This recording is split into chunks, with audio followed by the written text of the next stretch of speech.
Querida comunidad, empezamos la masterclass sobre aprendizaje uniestimular, mecanismos de habituación y sensibilización, ¿vale? ¿Por qué empezamos por aquí? Porque es interesantísimo, obviamente, para entender nuestra conducta. Hemos hablado de conducta, hemos hablado que es una contingencia, pues tenemos que entender cómo son los mecanismos de aprendizaje. Normalmente siempre se habla de aprendizaje pavloviano o aprendizaje operante, o condicionamiento, también se dice pavloviano u operante, que ya hemos explicado alguna vez que cuando algo es pavloviano tú lo sientes y cuando algo es operante tú lo haces, ¿no? Como sentir ansiedad o hacer picotear, darte un atracón, lo que sea. Antes que eso, lo más simple es el aprendizaje uniestimular. Entonces, vais a ver que esto es totalmente aplicable a la alimentación, al ejercicio, a cualquier cosa, porque son mecanismos de aprendizaje que, entre comillas, vamos a ver los matices de eso después, están aconteciendo todo el tiempo. Así vamos a poder acabar pues entendiendo también la importancia que tiene nuestra conducta verbal en, en el aprendizaje, que es algo que diferencia mucho al ser humano de otros animales. Cuanto más simple es el tipo de aprendizaje, por ejemplo, mucho más fácil es observarlo en otros animales, que no sea el ser humano. Eh, y siempre vamos a ir intercalando diferentes temas. Habéis dicho que la masterclass os gusta más que el otro tipo de contenido.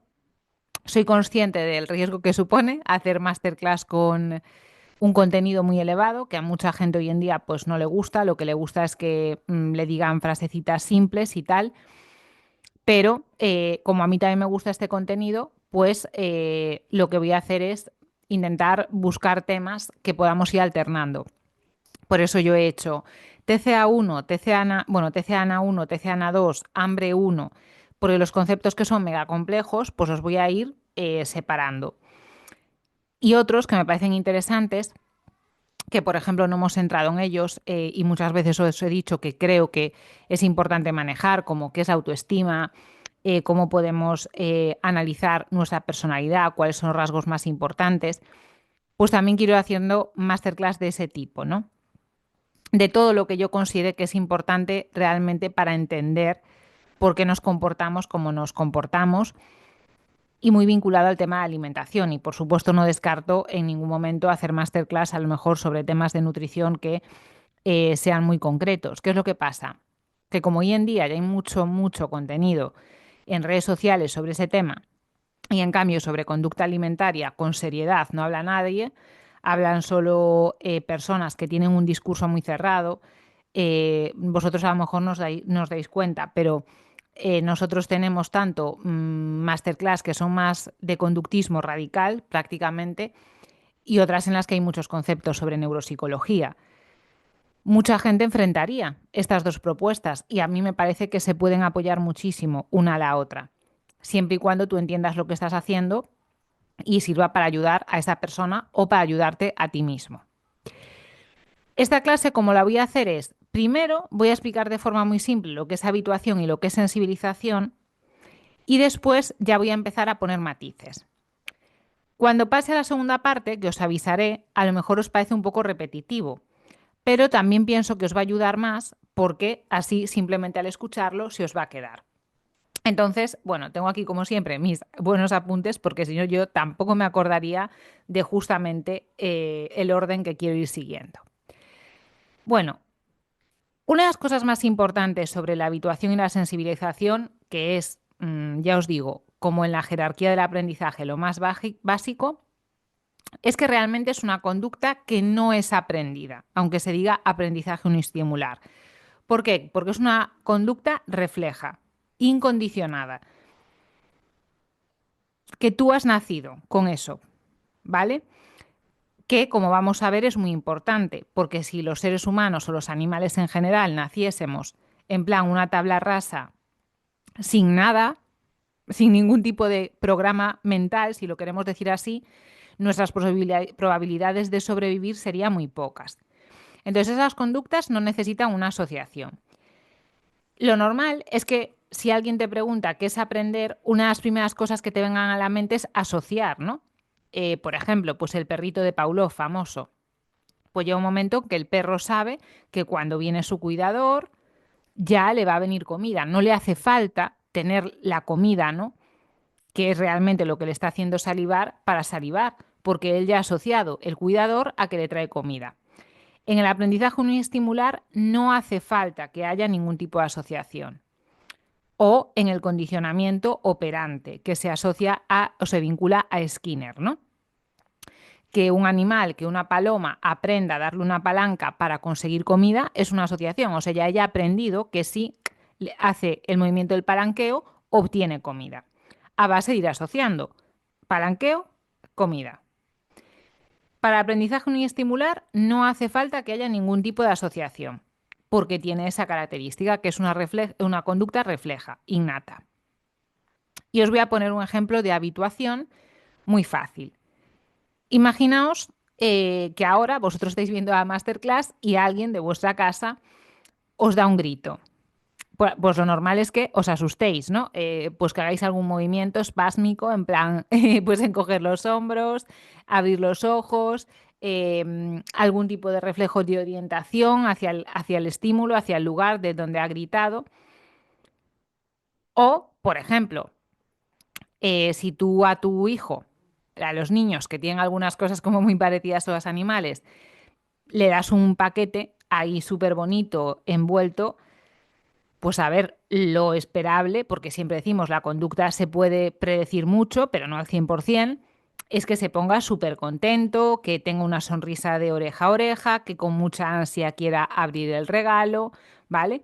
O sea, no hay cosas que no tenemos que asociar a nada, hay cosas que realmente eh, podemos asegurar que van a pasar sí o sí y casi a cualquier persona, en este caso persona de la especie. ¿Dónde se daría esa habituación? La habituación se daría cuando tú repites mucho ese estímulo. Porque en este mecanismo de habituación, repito, no hay asociaciones. Lo único que hay es que el estímulo se presenta muchas veces. Entonces, si tú estás ahora viendo una masterclass y alguien te grita, sí, te puedes asustar y entonces encoger de hombros, mirarlo, abrir los ojos como platos, pero si te está gritando cada dos por tres, llega un momento que te acostumbras y no responderías de la misma manera a ese grito, porque ya te has habituado. De ahí viene lo de habituación. Con el regalo lo mismo. Si tú todos los días a tu hijo le das un regalo súper envuelto y tal, pues tu hijo llegará un momento en el que dirá, pues no me hace ninguna ilusión esto, porque lo hablo todos los días. Es decir, con ese estímulo que se va repitiendo, al habituarnos, debilitamos la respuesta que se produce.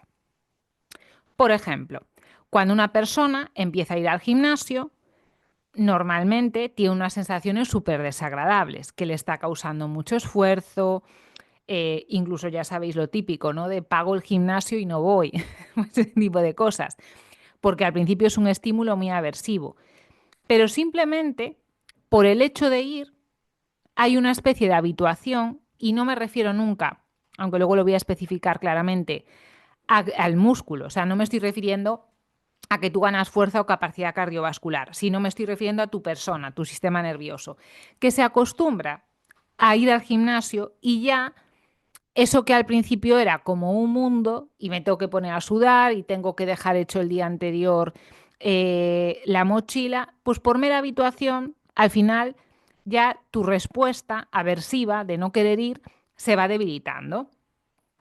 O por ejemplo, los olores también, aunque luego os voy a matizar un poco esto. ¿Vale? Por eso voy a poner un ejemplo muy concreto de los olores con comida. A mí, ya sabéis que soy una vaga para la cocina. Tengo que seguir subiendo fotos de lo que como. No os penséis que me he olvidado, pero esta semana ya os lo contaré después cuando haga el corte, el cotilleo, ¿vale? Entre una parte y otra. Eh, Como soy una vaga en la cocina, yo desde hace mogollón de años, cuando me quiero cocinar brócoli, compro las bolsitas de brócoli típicas de Floret o de Mercadona. Pero ya sabéis que eso deja un olor en casa que flipas. Claro, pues llega un punto que es cierto que yo lo noto ese olor cuando lo cocino, pero estoy habituada a ese estímulo. Entonces, no me desagrada tanto. Lo puedo tener en casa y ya veis que ahí tengo una velita que huele bastante, es decir, que me gusta, que la casa huela bien y todo eso, pero ya no me resulta tan aversivo. En cambio, cuando compartía piso, vamos, el compañero de piso que realmente me dio a Leila y Atos, bueno, cada vez que hacía brócoli que se quedaba encerrado en la habitación y le parecía insoportable, ¿vale? Aunque después ya os digo que el tema del estimular concreto a nivel de los sentidos lo matizaré. Porque estamos hablando que nos habituamos como personas, todos nosotros, ¿vale? No solo un sentido. También te puede pasar con que tú a lo mejor, yo qué sé, todos los días tienes un trabajo en el descanso y te vas a tomar un café a una cafetería que te gusta y te ponen con el café un bizcochito. Y tú el primer día te tomas ese trozo de bizcocho y dices, ¡buah, esto está riquísimo! Estoy deseando ir a la cafetería para tomar el bizcochito. Pero un poco como el niño al que das el regalo. Llega un momento en el que ya el bizcochito, pues como lo tomas todos los días, no es algo tan especial. Tal vez si cambian y te ofrecen un sabor distinto de bizcochito, te vuelva a sorprender, ¿no?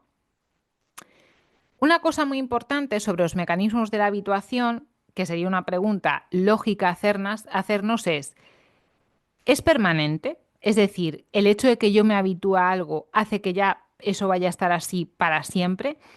No tiene por qué.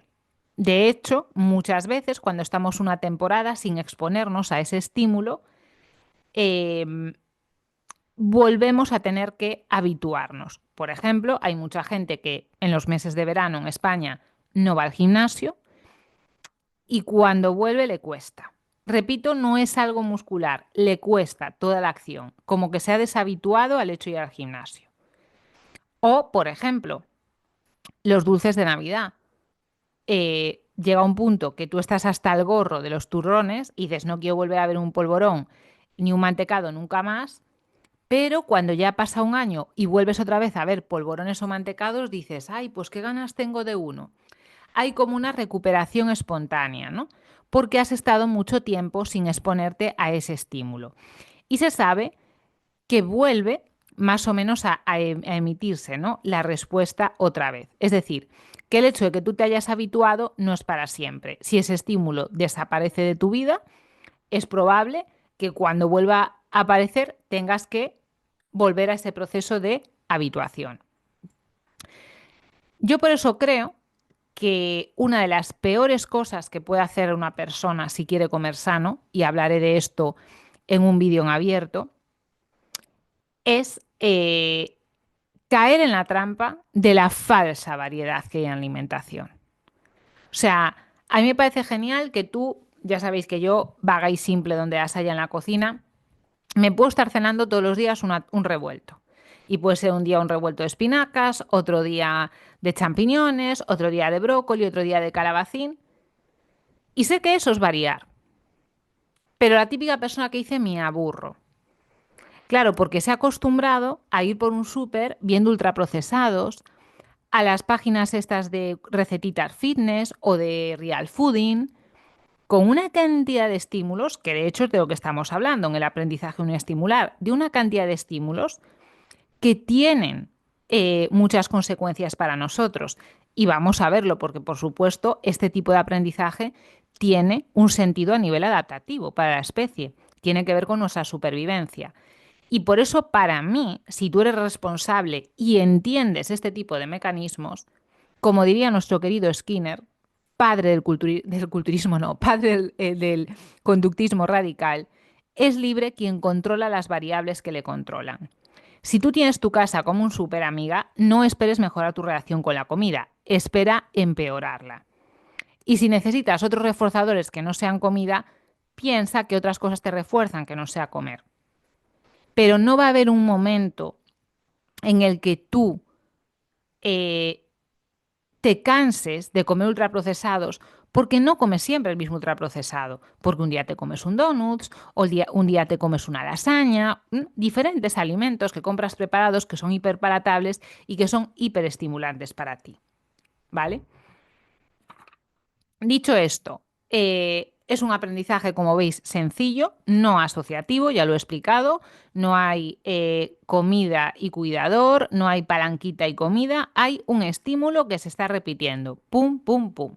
¿Vale? Eh, y esto, ¿m? Aunque depende, porque claro, puede ser que haya personas que lo explican de forma tan sencilla que dicen que es lo mismo.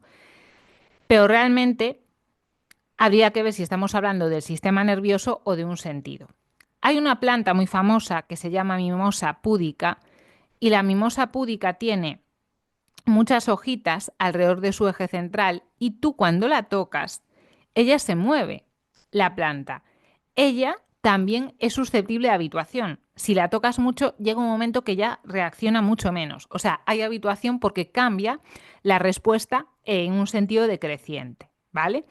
Pero yo os digo, no confundamos, en este caso estamos hablando de una planta, que es otro tipo de ser vivo, pero no confundamos esto con cosas que son, que tienen que ver con solo un sentido, como lo que os he dicho de simplemente pues estar a oscuras y que llega un punto que ves un poco mejor en la oscuridad. O sea, eso es el sentido de la vista, no es que tú te estés acostumbrando a ir al gimnasio o a comer sano, etcétera. Bueno, este gato se la está jugando, pero bueno, de momento lo voy a dejar, tampoco le quiero machacar. Eh, Dicho esto, hemos hablado del proceso de habituación y si lo entiendes, el proceso de sensibilización es exactamente lo mismo, pero al revés. ¿Qué quiere decir? Pues que el estímulo, a base de repetirlo una y otra vez, ¿qué es lo que hace? Pues potenciar tu respuesta en vez de decrecerla. Y de hecho es que la sensibilización y la habituación se están dando al mismo tiempo.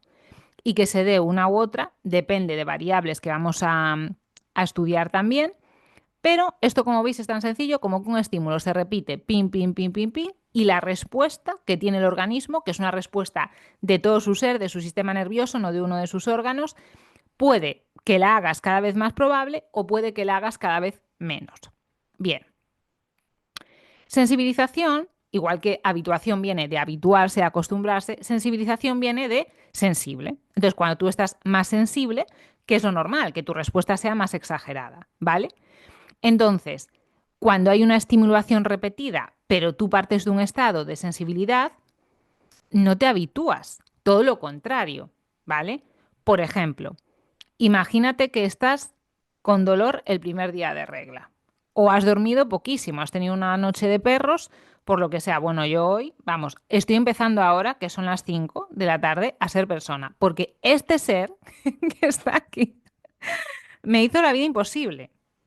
Y aunque digan que no, claro que los animales aprenden. O sea, él sabe exactamente lo que tiene que hacer para llegar a un punto de desquiciarme y levantarme de la cama.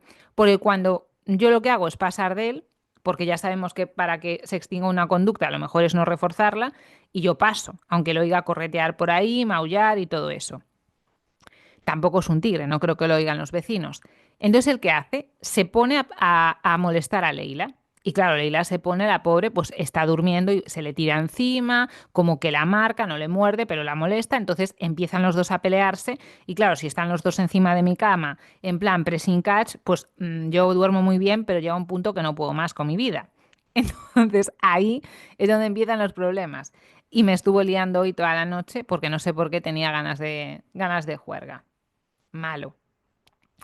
Pues, por ejemplo, eso, una persona que os repita mucho una pregunta hoy, ¿no? Pues hoy yo no tengo el día para que me estén tocando los ovarios y que alguien me esté diciendo una y otra vez lo mismo, una y otra vez lo mismo.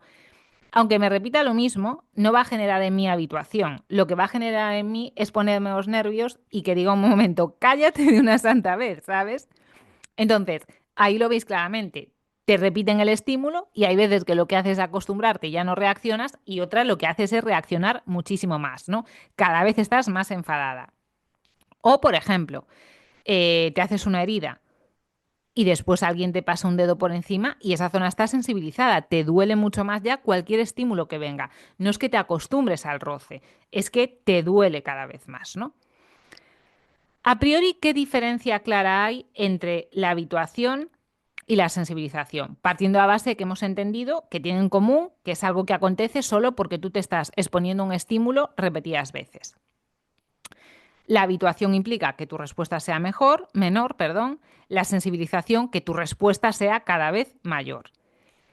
La habituación tiene una característica que es específica para ese estímulo, es decir, que tú te habitúas a una cosa, pero no a todas. Por ejemplo, si tú ahora estás viendo la masterclass tranquila y alguien te grita, si lo empieza a hacer muchas veces, pues ya llegaría a un punto que no te asustaría. Por ejemplo, pues si tienes un animal en casa que pues hace un determinado ruido. Ya te acabarías acostumbrando, no pasa nada, ¿vale? Y sigues con tu vida. Pero si en vez de ese ruido empieza a hacer otra cosa, pues a lo mejor sí te sobresaltaría. Un animal tampoco tiene muchas posibilidades, pero imaginaos que es una persona que en vez de gritaros, pues lo que haga sea, no sé, poneros una luz muy potente delante de vuestra cara, o que me tire una araña o lo que sea. O sea, es decir, no soy, yo me sensibilizo a sus gritos para llamar mi atención, pero si empiezo a utilizar otro tipo, me habitúo a ese estímulo concreto de sus gritos, pero si cambia de estímulo, entonces yo ya mi habituación no existe. Es decir, la habituación es específica a algo. Tú te habitúas a algo concreto, pero no a todo, ¿vale? Si, por ejemplo, te cuesta mucho, yo qué sé, comer verdura, pues hacer una habituación a comer verdura, pero eso no significa que hagas una habituación a, no sé, dejar de comer donetes. Porque sí, las dos cosas tienen que ver con comida saludable o con tener una alimentación saludable, pero son dos estímulos totalmente diferentes, ¿vale?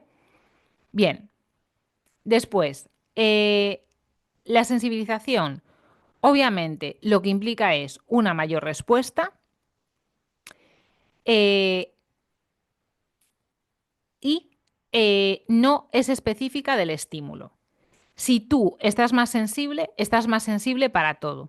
Da igual que una persona te grite, da igual que una persona esté haciendo ruiditos, que una persona te ponga luces potentes delante de la cara, que te tiren una araña, que lo que sea, ¿vale? Es decir, la sensibilización es algo que no es específica, que cuando algo está sensibilizado ya sirve para todo. Si tú estás de resaca, te da igual que te den por culo de una manera o de otra.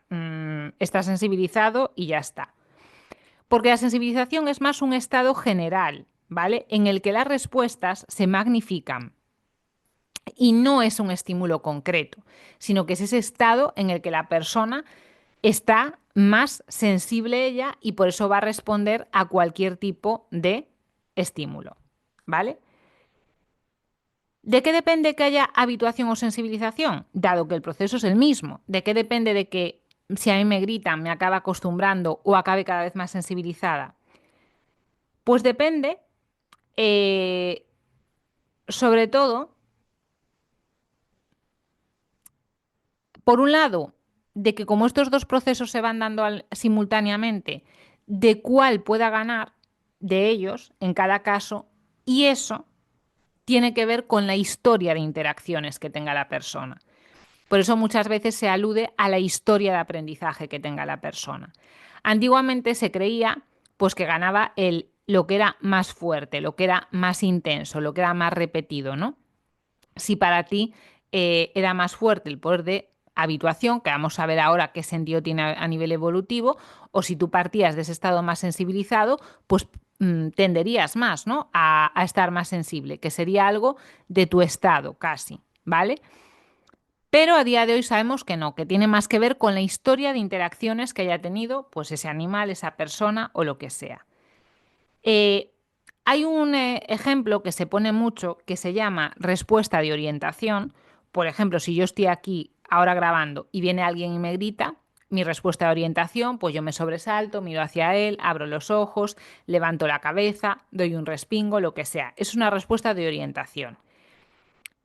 En las ratas, además, cuando se estudia es muy característico porque ponen su cuerpo de una forma concreta. Cuando están siendo estimuladas, se ponen así como encorvaditas, un poco como si fuesen a atacar.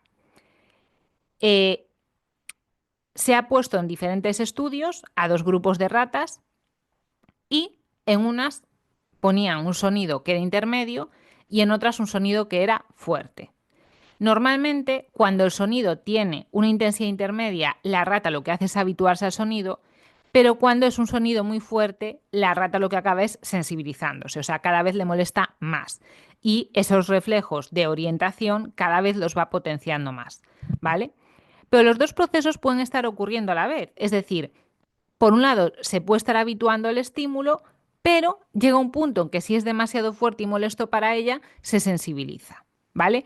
Como es el mismo proceso, que simplemente te expongo un estímulo una y otra vez, realmente hasta que se experimenta en la persona no se puede ver lo que va a pasar, ¿vale? Entonces aquí hay gente que como lo explica es, la habituación es un mecanismo que podríamos resumirlo en, como ya hemos dicho, que es específico para un estímulo que tiene que ver un sistema estímulo-respuesta y que lo que hace es conectar tus sentidos que detectan los estímulos con tus neuronas motoras, que al final son las que hacen las respuestas, nuestras hormonas motoras.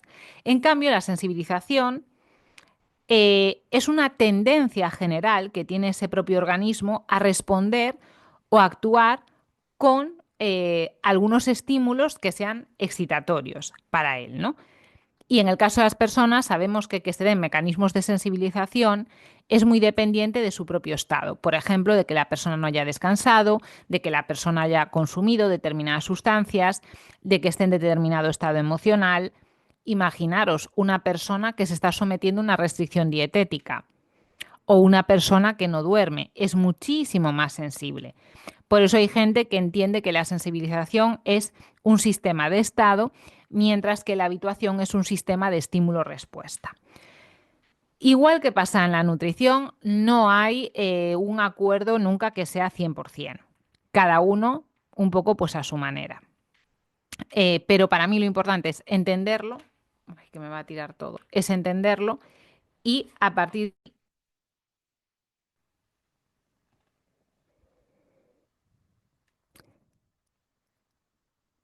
Bien, ahora se está escuchando. Por culpa de él se movió todo. En este caso, si me conviene un tipo de explicación u otra. ¿A qué puedo yo aplicar la sensibilización y la habituación entendiendo que es un sistema de estado o un sistema de estímulo-respuesta? Porque después os voy a matizar todo un poco más. Como os dije, esto es la parte light, la parte sencilla, ¿vale? Bien, no hay que confundir lo que os he dicho antes, lo de adaptarnos a ver a la oscuridad. Eso es una adaptación sensorial. O cuando tú estás entrenando y llega un momento que te fatigas muscularmente. Eso es una adaptación sensorial. No es ningún tipo de aprendizaje ni estimular ni nada. O sea, eso es un sentido en concreto de tu cuerpo que se va a adaptar a una circunstancia, ¿vale? No solo corresponde a un sentido en concreto, sino que es algo que pasa a corto plazo. Tú te fatigas haciendo una serie y a los 5 minutos puedes hacer otra. Mientras que cuando hablamos de ese aprendizaje, es algo que, como vamos a ver después en la definición de aprendizaje, son cambios que se producen a largo plazo. Si yo me acostumbro, me habitúo a tomar mi café sin azúcar y ya me gusta, se mantiene en el tiempo. Yo empecé a dejar de echarle azúcar a mi café a los 13 años y desde ese momento jamás le he vuelto a echar azúcar al café. De hecho, es que me sabe mal si le echo azúcar o sacarina o lo que sea. Es un aprendizaje porque es a largo plazo. De verdad, Atos me está poniendo súper nerviosa. Estoy haciendo un ejercicio para no darle un grito, pero bueno, voy a parar un momento la cámara para poder echarlo. Eh, y además sabemos que las adaptaciones sensoriales no son, es algo que es como muy específico. ¿En qué sentido? Cuando tú te metes en una habitación que está totalmente oscura, tú ves todo negro. No eres capaz de distinguir ni un objeto, ni una persona, ni nada. En cambio, realmente, cuando hablamos de mecanismos de habituación, solo responde un estímulo. Tú cuando te entras en la habitación que está oscura, ves todo negro y cuando empiezas a ver todo mejor, porque es el ojo que se está adaptando a ese tipo de luz. No es que tú estás emitiendo una respuesta concreta, ¿vale? Como ser humano, a un estímulo específico, ¿vale? No es que te has habituado a algo, sino que un órgano aprende a manejarse en ese ambiente y ya está. Y aparte que aprende en ese momento. O sea, tú después enciendes la luz en tu habitación y te vuelves a acostumbrar a la claridad y si la vuelves a apagar, otra vez estarías en esa situación de no veo nada. En cambio, si tú una rata la habitúas, por ejemplo, Leila y Atos están habituados a los petardos y desde que viven en esta casa es muy raro que se lleguen a meter debajo de la cama porque hay un petardo. Porque como estoy en una zona en la que hay muchos cuartelillos y aquí están las fiestas de moros y cristianos y tal, pues claro, aquí ya es constante. O sea, cada X tiempo hay petardos y ellos ya tienen habituación a ese estímulo. No quiere decir que si yo no les pusiese aquí, pues eso, luces de colores, pues a lo mejor las luces les asustarían, pero el petardo en sí, el estímulo sonoro no les molesta.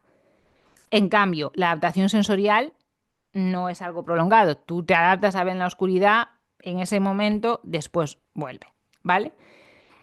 La fatiga muscular, lo mismo, te fatigas en una serie, pero descansas un rato y después puedes volver a hacer otra serie y ya está, ¿vale? Entonces, hasta ahora hemos como perfilado un poco qué es la habituación, qué es la sensibilización y ahora vamos a meternos más en para qué nos sirven a nosotros como especie y en algunos matices, ¿vale? Voy a intentar sacar a Atos detrás de la cámara para que no me moleste. Bueno, ya lo he echado. Espero que se comporte. Bueno, ahora que vamos a empezar a hacer el punto que es ya un poco más que hay que estar atento, a mí me cuesta hablar de estos temas con mucha fluidez porque quiero no olvidarme de cosas que son importantes para tenerlas en cuenta porque, como os voy a comentar, hay mucha gente que se confunde y que si tú no tienes ese matiz claro, te la puede meter doblada. Y vosotros pensad que después esto hay que aplicarlo a pues una persona cuando está picoteando, cuando está en un atracón, cuando lo que sea, cuando yo estoy haciendo cualquier cosa en mi vida. Yo tengo que poder discernir si es un aprendizaje uniestimular, si es un condicionamiento pauloviano, si simplemente me he acostumbrado a un estímulo para adaptación sensorial o qué está pasando ahí. Y lo que os quería decir, que es un motivo también que hoy estoy grabando el vídeo mucho más tarde de lo que me habría gustado. ¿Por qué? Porque yo el jueves, yo estoy grabando el vídeo un domingo, el jueves me desperté, yo normalmente me ducho por la mañana, me duché, no sé, sobre las 10 de la mañana o así, y al salir de la ducha me voy a echar mi crema, que ya sabéis que yo soy mis cremas, siempre me echo crema después de la ducha, y empiezo a sentir que tengo un mogollón de granitos. Y de hecho me he dado cuenta que si me pongo así en la cámara, se ven, ¿vale? Son granitos muy pequeñitos, rojos, pero no excesivamente rojos, pero se notan al tacto y no me pican. Yo no me tengo que rascar, pero obviamente es una reacción, ya antes de que se acerque lo he hecho, es una reacción que está teniendo mi cuerpo. Y no solo la tengo por aquí, sino que la tengo también por la zona del abdomen y un poco por la espalda. Claro, yo estoy intentando evitar tomarme corticoides, porque entiendo que si me planto en urgencias o pido cita para un médico, pues es lo que me van a decir, pues chica, Urbasón o algo así, que me lo pincharían o me lo darían a tomar corticoides en un comprimido y tal. Entonces, a priori estoy esperando. No sé lo que puede ser que me haya generado esta reacción. La única cosa que yo cambié esta semana, que yo soy 100% consciente, es que tiré la esponja vieja que tenía y compré una esponja nueva. Te digo, puede ser, porque además como me vi esos granitos después de la ducha, que yo en ese momento, al pasarme la esponja y seguírmela pasando todos los días cuando me ducho, me esté generando esa reacción, no lo sé. Como ya ayer estaba un poco mosca de que los granitos no se fuesen, pues fui a una farmacia de una conocida de una farmacéutica que conozco y me recomendó una crema. Pero me dijo, a ver, la crema realmente es para las personas que le pica. Si a ti no te pica, eso tiene que seguir su propio curso y sanarse. No te eches crema por encima de ningún tipo, no te eches tú perfumes ni nada, pero bueno, al final me llevé la crema esa que no tiene corticoides y dije, pues me la voy a echar y tal. Yo me la he hecho y no noto que la crema me ha ganado. O sea, ni los granitos están menos ni nada de eso. De hecho, hoy cuando salí de la ducha me vi granitos en la espalda que yo el jueves no tenía. Claro, ahora me he dado cuenta de la esponja, pues la he tirado. pero que estoy un poco mosca por eso. Además, el viernes justo me voy a ir de viaje, entonces no me apetece irme de viaje pendiente de estarme tomando antibióticos, antibióticos no, perdón, bueno, antihistamínicos en este caso, lo que sea. También sopesé que fuese algo de alimentación, porque al estar justo en esta zona, aunque ahora ya también salen por la espalda, no lo sé. Yo os digo, ni son muy rojos ni muy grandes, pero son como muchos, pequeños. Hoy fui a una farmacia de guardia para comprar un gel de ducha que fuese lo más neutro posible, pues eso, para no someterlo a echarle a lo mejor gel de ducha normal, que tenga más perfumes o cosas así. Eh, Pienso que tomarme bastante vitamina C me puede venir bien. Yo no tengo ningún síntoma que no sea ese. Es cierto que me está a punto de bajar la regla, pero ¿hasta qué punto eso puede tener que ver? Y ya os lo digo, lo demás, la alimentación, todo, es que yo hago todo igual que siempre. Entonces no sé qué puede haber causado eso. Me dijo una de las chicas de la farmacia, me dijo, yo una vez tuve que ir a urgencias y me pincharon Urbasón y me dijeron que lo más probable es que hubiese pasado cerca de una planta que me dio una reacción, ¿no? Porque ya tenía como alergia en plan con ampollas y una reacción por todo el cuerpo. Y sé que hay gente que le va a dar reacción por todo el cuerpo. Pero yo estoy así un poco preocupada porque no sé la reacción, o sea, como no pasa, como no veo que no está acabando, sino que sigue su curso, aunque no me moleste, aunque no me pique, pues tampoco me apetece estar llena de granitos. Entonces, no sé qué haréis vosotros en mi situación. Yo tengo seguro privado y puedo pedir cita, aunque pidas cita en el seguro privado, posiblemente hasta dentro de una semana o así, como suerte, no me la den. O sea, que tampoco es que sea esto automático. Pero claro, yo para ir a urgencias, o sea, en plan de me estoy muriendo, no, no estoy. Entonces no sé, y yo respiro bien, puedo hacer ejercicio, tengo hambre, tengo sueño, es decir, mis funciones vitales están perfectas, simplemente es la reacción. Y claro, ¿cuál es mi punto? Que si esto se cura solo, aunque tarde en curarse una semana o dos, a mí me da igual. Yo prefiero que se cure solo a tomar corticoides. Pero si no se cura solo, ¿hasta qué punto es responsable seguir esperando a que se cure solo? No sé, si a lo mejor veis el vídeo en el tiempo que lo estoy grabando, que yo lo estoy grabando el día 9 de febrero del 2025, pues a lo mejor alguien en comentarios me puede decir si alguna vez le ha pasado, si o a alguien de su familia le ha pasado, si dice, mira, yo que tú iría a urgencias y que me pongan lo que me tengan que poner, etcétera. Bien, ahora vamos a seguir con la habituación y la sensibilización, pero un poco más hardcore, porque ya tenemos estos conceptos medio dominados, ¿no?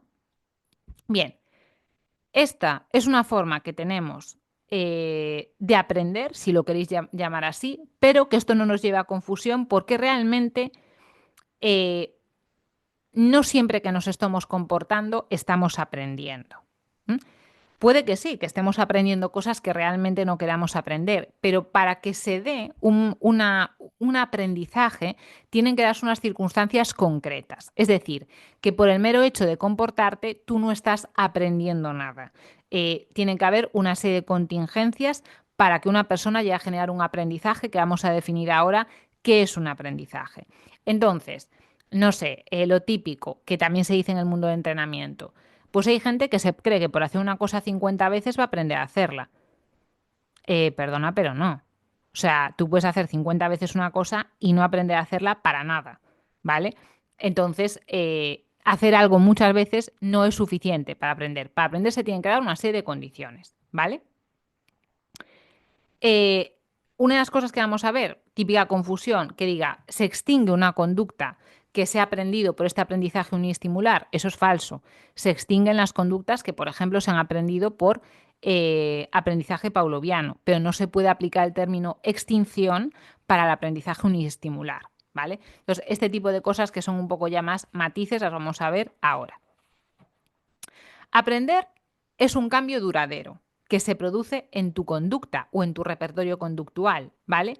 Como resultado, si quieres decirlo, de tu experiencia, de condiciones específicas, de entrar en contacto con determinadas contingencias, pero lo que caracteriza el aprendizaje es eso, que es un cambio duradero en el repertorio conductual, en este caso de una persona, ¿no? Y es un resultado de su propia experiencia. ¿De qué formas podemos aprender? Pues de muchas. Por ejemplo, si hay un solo estímulo que nos está afectando, ya hemos visto que es un aprendizaje uniestimular y que estaríamos hablando de mecanismos de habituación y de sensibilización. ¿Es correcto decir que es solo un estímulo? A ver, o solo un elemento en el aprendizaje. Realmente un elemento solo no es, porque es el elemento que te está estimulando y tú, ¿vale? O sea, si lo contamos así, son dos elementos que hay en esa ecuación. Pero bueno, que eso hay un estímulo, que no es que tú estés asociando la comida al cuidador, no, ese es el estímulo repetido y punto. Pero que en la ecuación también está la persona, en este caso, o cualquier ser vivo, vale. Dos elementos. Sería el aprendizaje o el condicionamiento respondiente, tipo el perrito de Pavlov, ¿no? Ahí siempre hay un estímulo que es condicionado y otro que es incondicionado. La comida es un estímulo incondicionado, te hace salivar de por sí y condicionas pues a una campana, a un cuidador o lo que sea, ¿vale? Normalmente eh, mm, es, como os he dicho muchas veces, lo que te pasa. Pues sentir ansiedad, sentir hambre, esos son siempre condicionamientos. Por eso yo muchas veces digo que el hambre en parte pueden ser aprendizajes condicionados, ¿no? Y siempre es a base de generar asociaciones entre dos elementos dentro de este tipo de aprendizaje respondiente. Cuando hablamos ya del operante, sería más de dos elementos, como la palomita que da a la palanca y saca comida, y siempre la persona opera sobre el medio, es decir, está cambiando el ambiente, está generando unas respuestas que acaban cambiando el medio en el que ella misma se encuentra, ¿no? Porque puede tener la jaula con comida o sin comida. En cambio, tú ves la comida y el perro de Pavlov va a salivar, pero no está cambiando su ambiente, está salivando él y punto. ¿Vale? El aprendizaje, como os digo, si lo queremos operativizar este concepto, es un cambio duradero en el repertorio conductual como el resultado de la experiencia que tiene ese organismo en su propio medio y en el que se tienen que estar dando unas condiciones específicas para que se dé el aprendizaje, que básicamente es entrar en contacto con las contingencias de los propios mecanismos de aprendizaje, ¿vale? Por eso quería haber hecho antes la masterclass sobre contingencias que hice. O sea, tú simplemente por vivir, porque mucha gente, seguro que lo habéis escuchado, dice, mira qué tal y no aprendo. Claro, es que tú por el hecho de repetir algo 50 veces no aprendes. Si no se dan las contingencias adecuadas, no hay aprendizaje ninguno. Así que esto es importante tenerlo en cuenta, ¿vale? No siempre que nos comportamos, pues estamos estrictamente aprendiendo. A veces estamos ejecutando una serie de acciones y punto. Si, por ejemplo, tú vas a correr hasta que no puedes más y empiezas a jadear, no estás aprendiendo nada. Eso es una respuesta que se da fisiológicamente y es algo que tú estás haciendo. ¿Qué es un reflejo innato? Es algo que obviamente no se aprende. No es una respuesta. No es correcto decir respuesta innata. No, es un reflejo.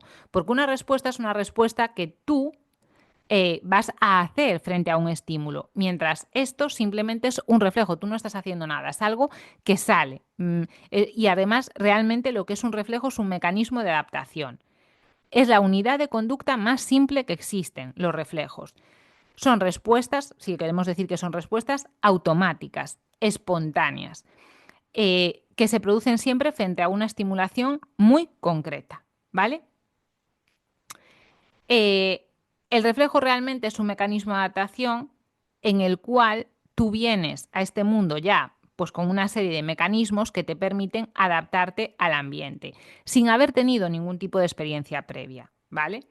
De hecho, los bebés tienen muchos reflejos, aunque los reflejos no solo los tienen los bebés, también los tenemos las personas adultas. Pero una cosa importante es esa, es entender que a nivel adaptativo nos viene bien venir al mundo con algunos reflejos. Eh, Dentro, sobre todo de los animales, a lo mejor si os gusta, por ejemplo, el tema de entrenar a vuestras mascotas y tal, hay una palabra específica que se oye mucho que son patrones de acción modal. Los patrones de acción modal son secuencias que tienen algunas especies concretas y que tienen que ver, por ejemplo, con sus conductas sexuales, con cómo defienden el territorio, con agresión, con cazar presas, etc. Por ejemplo, Hay algunos animales, creo que el ganso es uno de ellos, eh, que es capaz de recoger los huevos cuando se caen, ¿no?, de su nido y de volverlos a meter dentro del nido. Eso no es que alguien le haya enseñado, no es que él haya aprendido, que hay mucha gente que dice, ah, pues por imitación, porque esto lo ve a su madre y entonces lo hace. No, muchas veces son reflejos innatos y esos son patrones de acción modal, ¿vale? Y siempre tiene que darse, cuando hablamos de animales, que más o menos sean de la misma especie, ¿vale? Por ejemplo, los animales que saben, entre comillas, saben que tienen que incubar un huevo, no es por un mecanismo de aprendizaje de haber visto que lo hace otro animal, es que le sale ese reflejo innato de que ponen un huevo y lo incuban, ¿vale?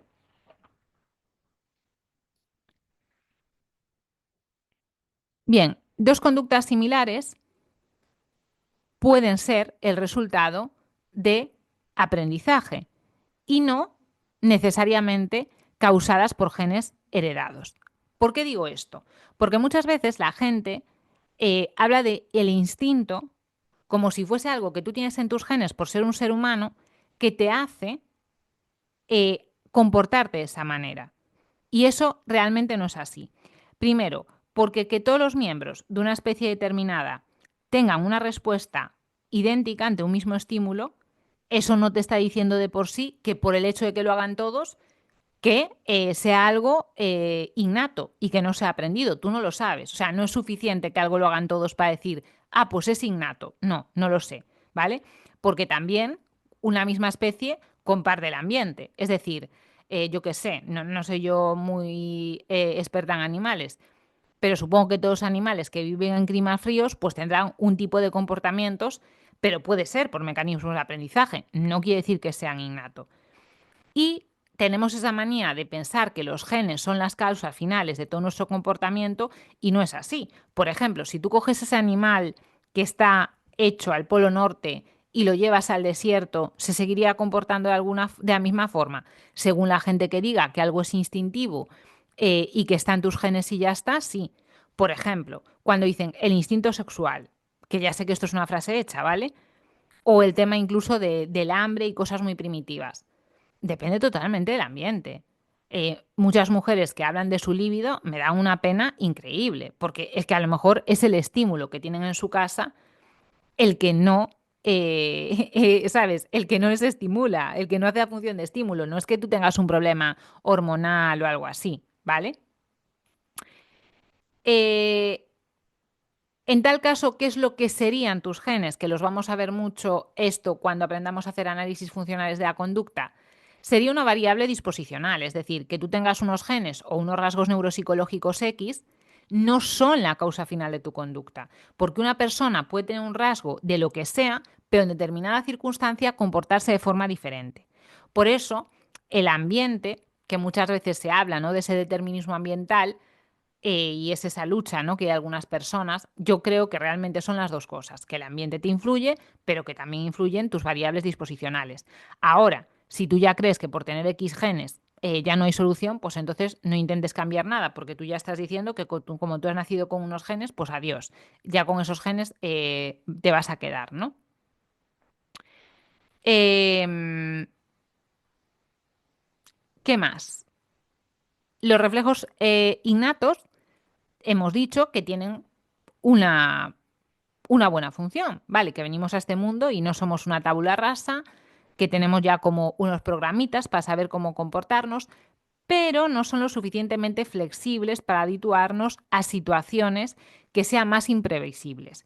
Entonces, son una adaptación, pero no es lo perfecto. Por eso necesitamos tener otro tipo de aprendizajes y no solo conductas innatas, porque hay situaciones que no van a ser tan fáciles de adaptarse a ellas, ¿no?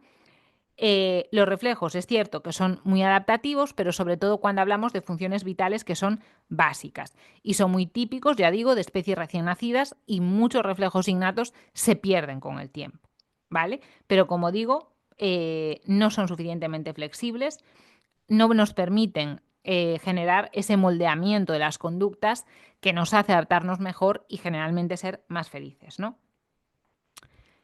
Y como nos moldeamos realmente siempre es con contingencias, ¿vale? Siempre es con esas relaciones de probabilidad entre un evento y otro evento. Em, ya hemos dicho al principio, esto ha quedado bastante claro, que un aprendizaje uniestimular se produce cuando hay un cambio debido a ir al mismo estímulo, ¿no? Una y otra vez. Es decir, es una forma de aprender que no es asociativa, porque sí se produce un cambio en la conducta de la persona o del animal, pero como resultado de que se expone a un estímulo y una y otra vez, no porque se asocie a otra cosa, ¿vale?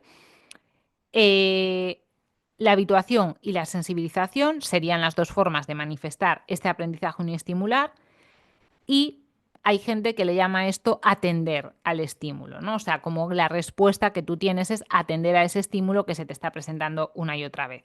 Básicamente, cuando tu respuesta lo que hace es aumentar, es que te estás sensibilizando a eso y cuando tu respuesta lo que hace es debilitarse, es un mecanismo de habituación, ¿vale? Por ejemplo, eh, vamos a ver algunos ejemplos con cosas un poco básicas. Bueno, primero, ¿por qué necesitamos ser capaces de ignorar, de ser capaces de habituarnos o de sensibilizarnos a estímulos? Porque nosotros estamos totalmente sometidos a estímulos, todo el día, 24/7 y cada vez más. Si nosotros no tuviésemos ese aprendizaje uniestimular por mínima exposición al estímulo, tendríamos una conducta que sería súper desorganizada, un caos, ¿no? Por eso, poder aprender simplemente por repetición de un estímulo nos hace que nuestra conducta sea un poco más organizada.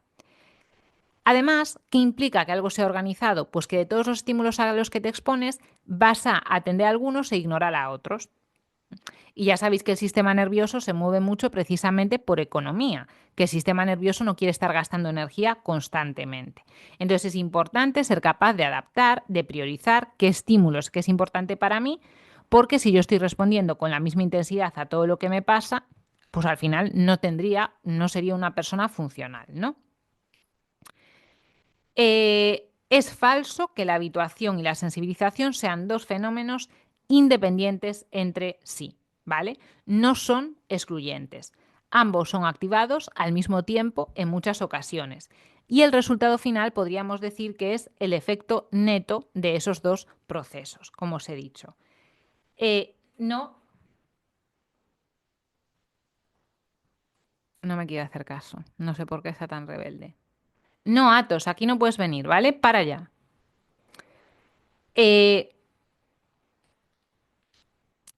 Lo que tiene que estar claro también respecto a esto es que siempre estamos hablando de respuestas nuestras que son dependientes del estímulo. Es decir, que si el estímulo no está, aquí no hay ni me acostumbro ni me sensibilizo. O sea, tiene que estar la repetición de estímulo para tener un efecto.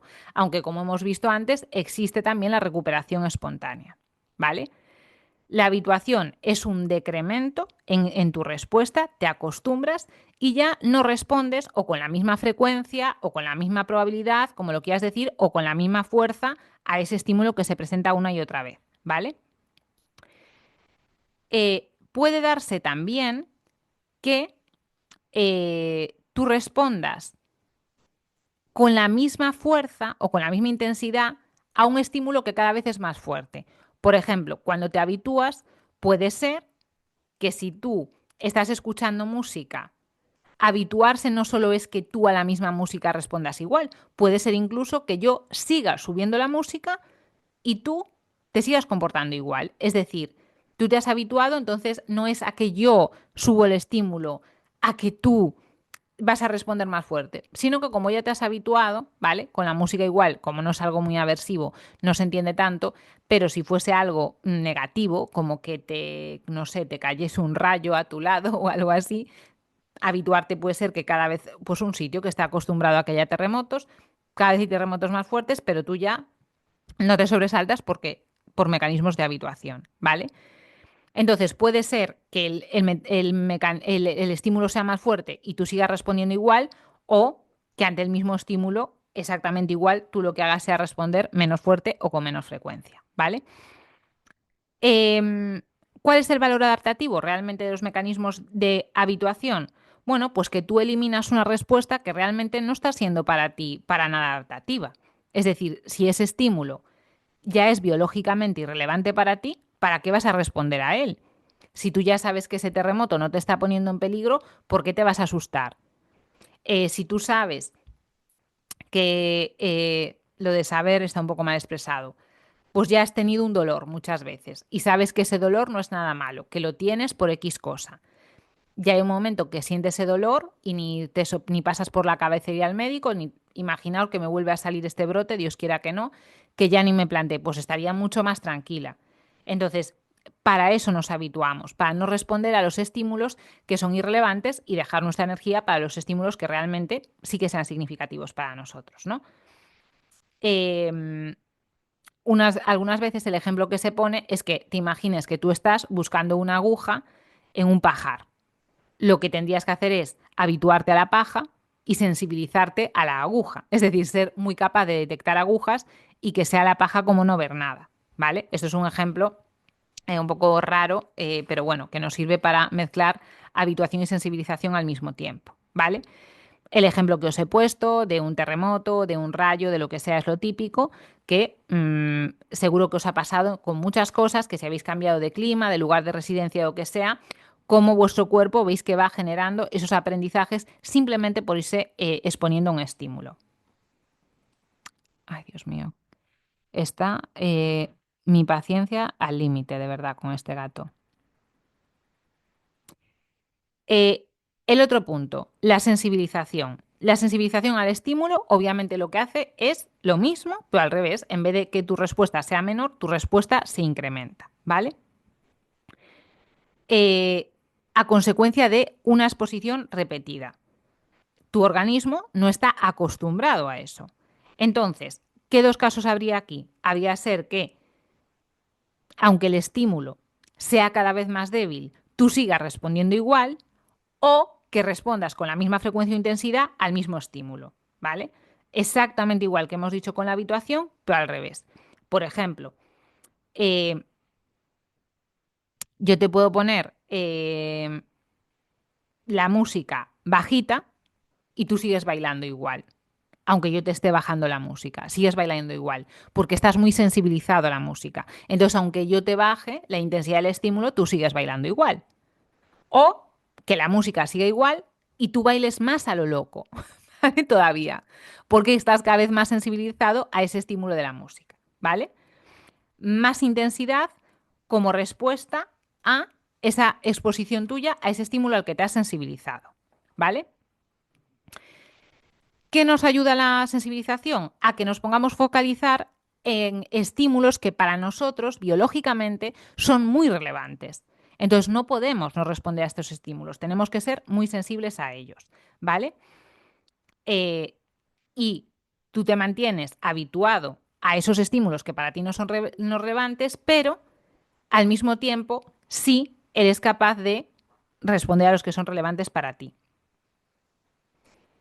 Mm, por ejemplo, eh, no sé, los seres humanos hoy en día no estamos expuestos a tantos estímulos, pero por ejemplo, imaginaos que ante el mismo tipo de estímulo aversivo, como puede ser ver fuego, un relámpago, lo que sea, que tú tengas más capacidad para huir de él, porque sabes que pone en peligro tu existencia, aunque sea incluso menor, al revés de lo que os dije antes de los terremotos, ¿no? O de ellos, de Leila y Atos con los petardos. Ellos saben que los petardos son irrelevantes porque están en casa y no les va a pasar absolutamente nada, ¿vale? Eso está bien, es adaptativo. Pero también puede ser que tú te expongas un estímulo y que cada vez los detectes antes. Imaginaos, pues que seamos más capaces de detectar el olor a humo y a responder antes a él. Pues estaría muy bien, que yo si soy capaz de detectar un olor que sé que para mí es peligroso, tracatrá, poder directamente tomar acción, porque mi objetivo siempre va a ser sobrevivir. Esto está claro, ¿no? No nos vamos a meter, pero que sepáis que esto hay en algunas teorías, como por ejemplo que estudian las adicciones, que hablan mucho de estos dos procesos oponentes, de cómo te sensibilizas o te habitúas. Y esto es relativamente de sentido común. Vosotros sabéis que cuando una persona consume una sustancia mucho, al final hay un mecanismo de habituación. Es decir, la persona cada vez tiene que consumir más para tener la misma respuesta, ¿vale? Entonces, por eso yo muchas veces, cuando oigo esto de, pues cómete una palmera todos los días para que ya no te apetezca comerla más. Mira, hay personas que van a tener frente a eso un mecanismo de habituación y otras un mecanismo de sensibilización. Entonces, habrá que ver en cada caso, ¿vale?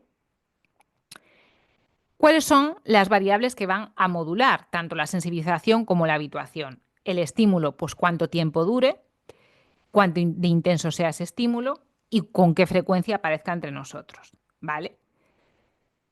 Pero hay que tener en cuenta lo que os dije al principio de todo del vídeo. Esa variable disposicional o esa variable de estado de cómo sea tu propio estado, no ya el estímulo, sino de cómo sea tu propio estado, de cuál sea tu historia de interacciones con ese tipo de estímulos. O sea, aquí un poco lo que hay que tener en cuenta, por eso yo creo que es importante la parte de psiconeurología y la parte más de conducta, porque no puedo decir si es más importante el ambiente o la persona, es que las dos cosas son súper importantes. Si yo quiero tener una reacción sana con la comida, veo inviable centrarme solo en el ambiente o solo en mí, en este caso de mis pacientes. Tengo que aprender, tengo que enseñarles a que ellos puedan generar ambientes favorables, pero también que se conozcan a sí mismos y cómo son.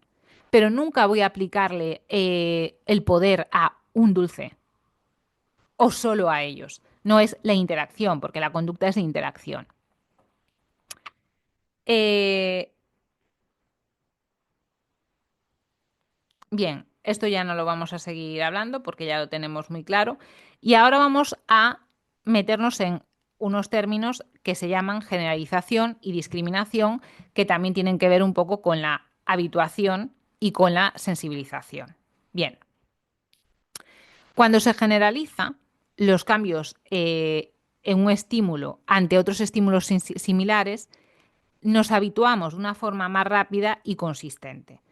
Por ejemplo, si tú te habitúas a tener perros cerca y no les tienes miedo porque te van a morder, porque sabes que no te van a morder, porque para ti es un animal seguro, posiblemente no sea a un estímulo concreto de perro, o sea, posiblemente no sea a una raza en concreto, sino que tú hayas hecho esa generalización a todo, a pues cualquier raza de perro. No me dan miedo los perros, porque yo me he habituado a ellos. Entonces, lo que sería realmente la generalización sería eh, que haya un fenómeno todavía de mayor valor adaptativo que lo que es en sí mismo la habituación. Cuando ya pasas de habituación a generalización, te hace adaptarte mejor, porque tú realmente no, discriminar es lo contrario de generalizar, ¿no? Discriminar es ir a lo muy específico. Discriminar sería más relacionado con la sensibilización, que tú seas capaz de decir, esa raza de perro es la que a mí me va a morder.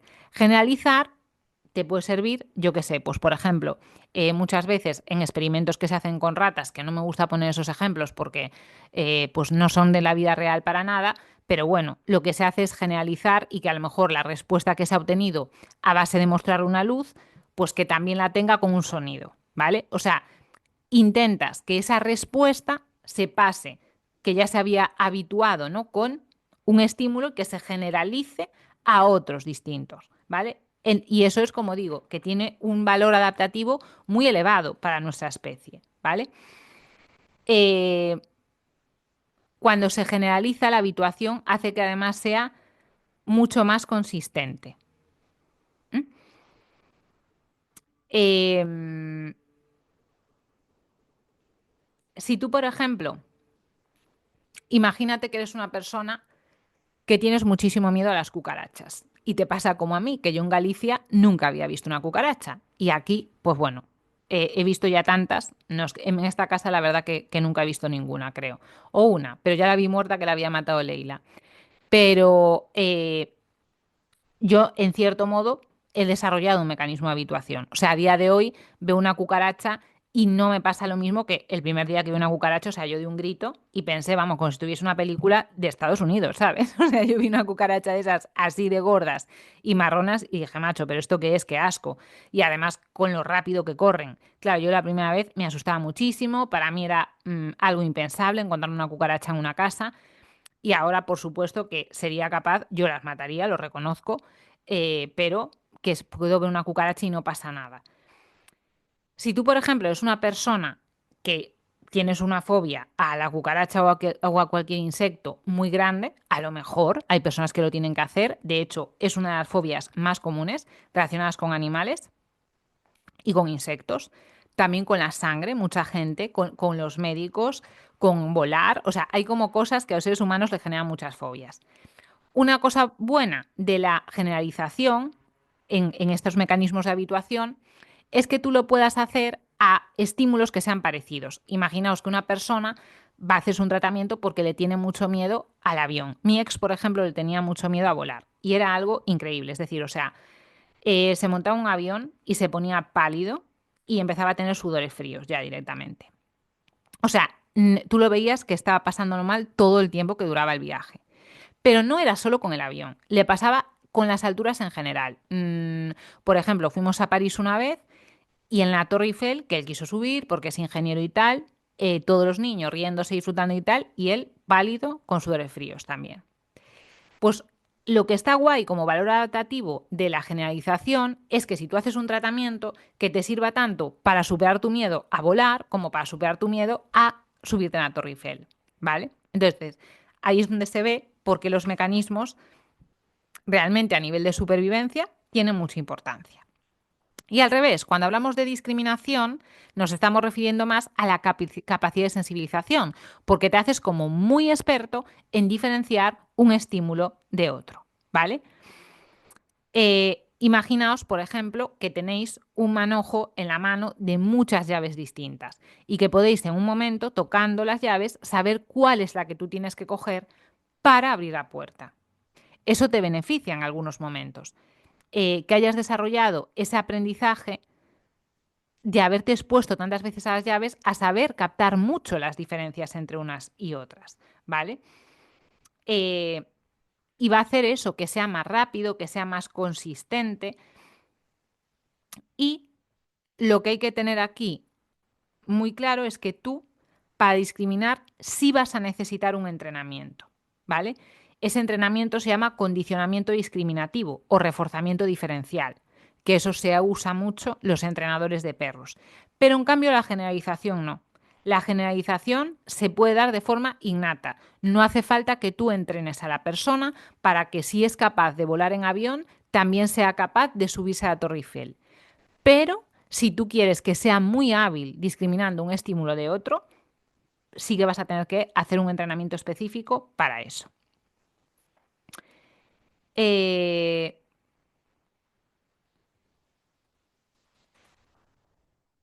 ¿Qué más? El mecanismo del que hemos hablado es recuperación espontánea. Una recuperación espontánea, reaparece la respuesta en el mismo nivel de referencia después de cierto tiempo sin que se haya emitido, ¿no? Esa respuesta.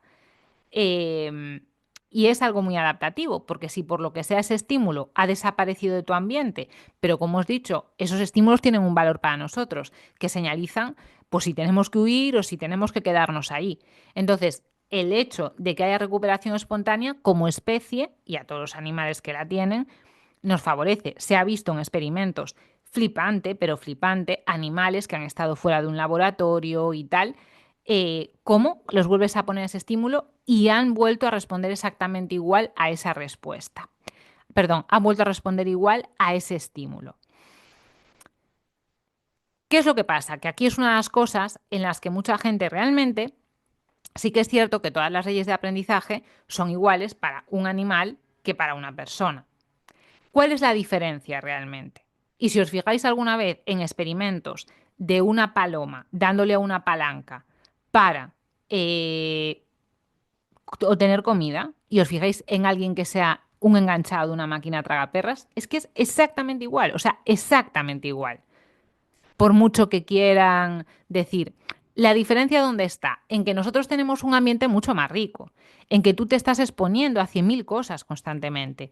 Ellos no, por sus capacidades, porque tienen un sistema nervioso mucho más complejo y porque tú lo puedes controlar. Cuando tú haces un experimento en un laboratorio, aunque cada vez se pueden hacer menos experimentos con animales, pero tú puedes controlar a lo que quieres que esté expuesto eso, ese animal. Entonces, sus aprendizajes, en cierto modo, o sus probabilidades de aprender las estás controlando.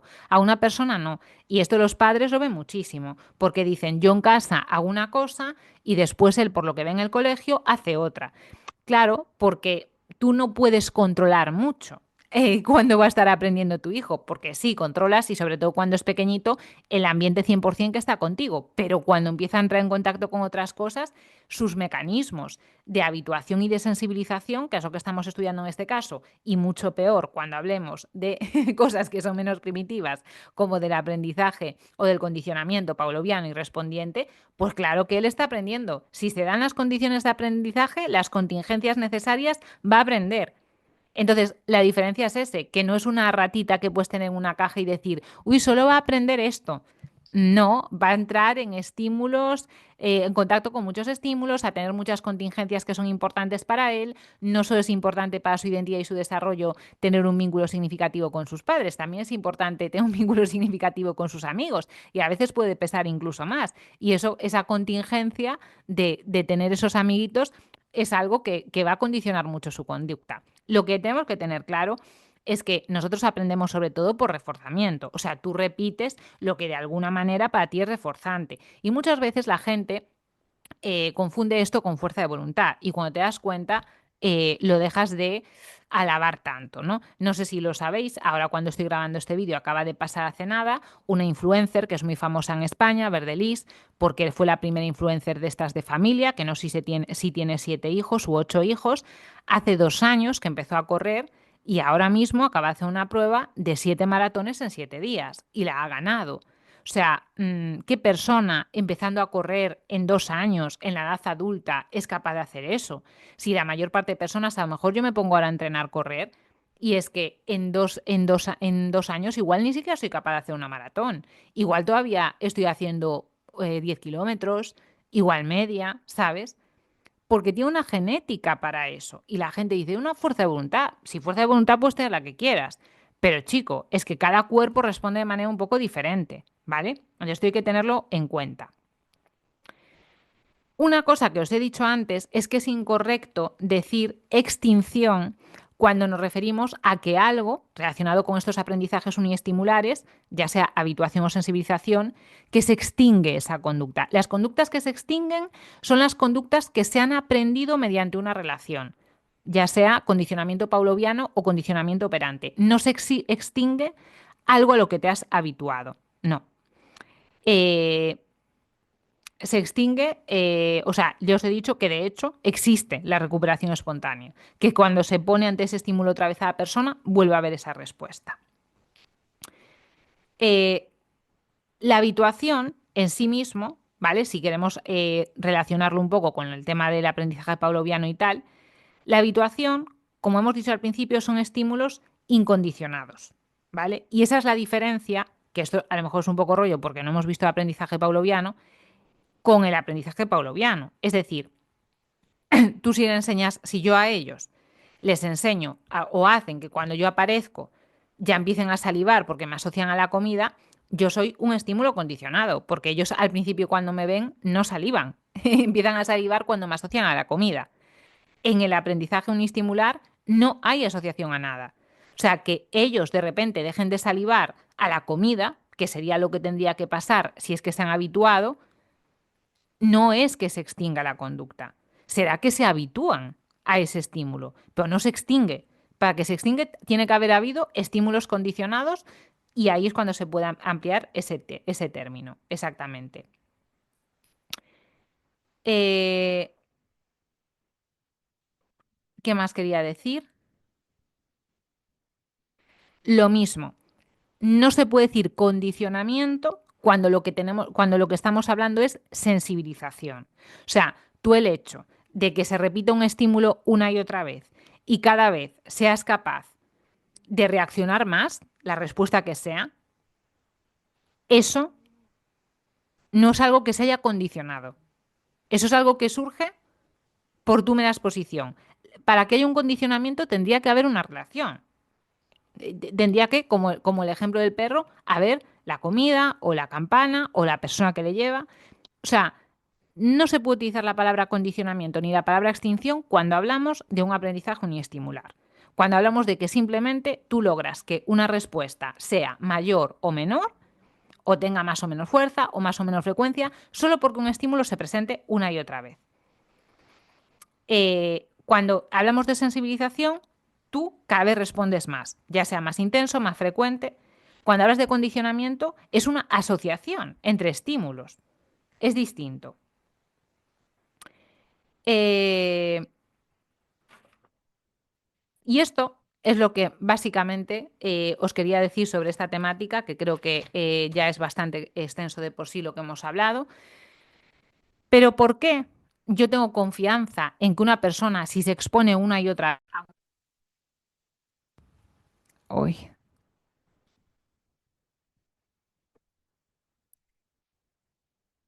si se expone una y otra vez a un tipo de alimento, como por ejemplo tomar café con leche sin azúcar, va a haber una habituación? Es que es así. O sea, tú al final te vas a acostumbrar a eso. O te vas a acostumbrar a ir al gimnasio a las 8 de la mañana, aunque al principio te dé pereza. O sea, la habituación es algo que tengo pensado de todas formas, que este tipo de masterclass, que son como de términos muy concretos que no solemos utilizar en el día a día, repetirlas con explicaciones diferentes, con ejemplos distintos. En el tema sexual yo lo veo muy claro. O sea, quiero decir, el estímulo de tu pareja, que en eso tampoco es que yo haya estudiado muchísimo en el punto químico y tal. Pero yo sí creo que hay personas con las que hay un vínculo químico increíble, o sea, que hay una atracción sexual, por lo que sea, feromonas o sabe Dios lo que, muy fuerte. Si tú todos los días ves a tu pareja, claro que hay una habituación, pero es que eso es como si tú le regalas a tu hijo todos los días algo. Ya llega un punto que los regalos no le hacen ilusión. Por eso se habla tanto de lo del refuerzo intermitente y tal, en mecanismos de seducción y ese rollo de una de cal y una de arena, que es un tema distinto. Pero bueno, que la habituación al estímulo existe es así. Que la generalización existe es así. O sea, yo sé que aunque me compre 50 modelitos de ropa interior diferente, soy el mismo estímulo. No soy un estímulo distinto. O soy un estímulo generalizado, ¿vale? Al final, Ana vestida de enfermera o de monja o de policía sigue siendo Ana. ¿Mm? En cambio, otra chica distinta, pues es un estímulo diferente. Entonces, negar eso, por eso yo os digo que para mí esto me parece fundamental, independientemente de que tú entiendas, porque cada uno somos distintos, hay gente que le gustan mucho las rutinas, hay personas que tienen un rasgo de neuroticismo muy elevado y para ellos la incertidumbre y lo nuevo les genera mucha inseguridad, pues si tú estás con una persona probablemente que tenga esos rasgos de neuroticismo, pues a ver, las probabilidades de que te sea infiel son muy pequeñas, porque le gusta la seguridad, y si tú se lo das, lo que la persona quiere, pues probablemente no se vaya a arriesgar demasiado, ¿no? Como si tienes una persona que es muy abierta a la experiencia y le gusta probar cosas nuevas y tal, porque se siente seguro, ¿no? Cada reto es una oportunidad para él, vale. Pero la habituación es algo que existe siempre. Entonces, por eso, pues muchas veces te dicen, pues intenta salir de la rutina, ¿no? O sea, si lo que tú quieres es mantener viva esa reacción, ¿vale? Porque recordemos que es un estímulo, como estábamos hablando, de estímulos siempre que son incondicionados. Y que tú veas a tu pareja y que te excite sexualmente, tiene ese punto incondicionado, porque tu pareja te atrae de por sí. Hay cosas que se pueden haber condicionado. Por ejemplo, pues que luego tú cuando construyes, ¿no?, tu historia de pareja, obviamente ahí ya empieza a haber otras variables, ¿vale? Y que por eso te pueden excitar algunas cosas con tu pareja y no con otras personas, porque puede haber determinadas asociaciones. Pero es cierto que todo lo que a nosotros nos produzca mucho, lo que sea, mucho nervio, mucha alegría, mucha excitación, es susceptible de que se genere una habituación o una sensibilización a eso. Y lo que os dije al principio de todo me parece muy importante. Para mí la habituación es algo que está más en el estímulo en sí mismo, en la mera repetición. Por eso creo mucho en la habituación para bien y para mal. Para mal, de para que llegue un día que tu pareja no te excite tanto como el primer día. Para bien, que llegue un punto que el brócoli, pues mira, pues ya no sea un estímulo tan aversivo para ti, o levantarte para ir al gimnasio no sea tan aversivo para ti. Pero también es cierto que está la parte que para mí es una cuestión más de estado de la sensibilización. Por eso hay que tener en cuenta los agentes estresores que hay para cada persona. Y no soy muy partidaria de que una persona intente hacer una dieta o un cambio de hábitos que sea muy aversivo. Porque si tú ya estás en un estado de mucho estrés en tu vida, seguirte poniendo retos, lo único que va a ocasionar es generarte, pues eso, que ya es que cualquier cosita que te dicen, no, o sea, a mí me pasa, hay días que por lo que sea, por ejemplo, pues ahora estoy con estos granitos, pues seguro que mañana me dicen en el entrenamiento algo que me meta un poco más de caña y digo, a tomar por culo, chaval, ¿sabes? Porque ya estoy en un nivel de estrés que yo ya estoy enfocada en una cosa y no quiero que me toquen más los ovarios. Y a lo mejor, si no estuviese pendiente de esto, pues diría, sí, pues lo hago así, pues lo hago así, no me importa. ¿Vale? Entonces, para mí sí es más referente al estímulo, la habituación y referente al estado, la sensibilización, sobre todo en las personas que podemos dormir poco, que podemos pasar hambre, que podemos tener muchos factores estresores en la vida. Bueno, podemos también tomar drogas, ¿por qué no? Tener resaca, esas cosas. Así que bueno, ya me diréis si os parece interesante este tipo de aprendizaje uniestimular, si alguna vez habéis oído sobre lo que es la habituación, la sensibilización, la generalización, la discriminación y cómo eso puede jugar a nuestro favor o en contra. A ver si me da un beso. Ay, sí, mira, si me sigue queriendo y todo, a pesar de que lo que le he echado de la mesa varias veces, ¿eh? Es un granujilla. Granujilla. Bueno, pues el granujilla y yo nos despedimos. La semana que viene, como voy a estar fuera, quiero dejar subido el vídeo de antes. Y tal vez, no lo sé, o me centre en un tema muy específico de nutrición para tratarlo así plenamente, o empiece a tratar algún tema más relacionado con esos que os he dicho que me parecen muy importantes, de la personalidad y cosas de ese estilo, porque como son este tema profundos, lo que no quiero es eso. Aprendizaje con estimular, pavloviano, respondiente, conducta verbal, no, porque me parecería eso un rollo. Pero en cambio, ir varios temas distintos, machacándolos así, yo creo que eso nos puede ir mejor. Así que nada, ponedme una velita para que se me vaya el sarpullido, por favor, que la semana que viene, que me voy el fin de semana libre y que yo trabajo todo el fin de semana, quiero poder tomarme una cerveza sin miedo a que el sarpullido sea más grande ni nada de eso. Así que nada, que muchas gracias por vuestro apoyo y que tengáis una muy buena semana.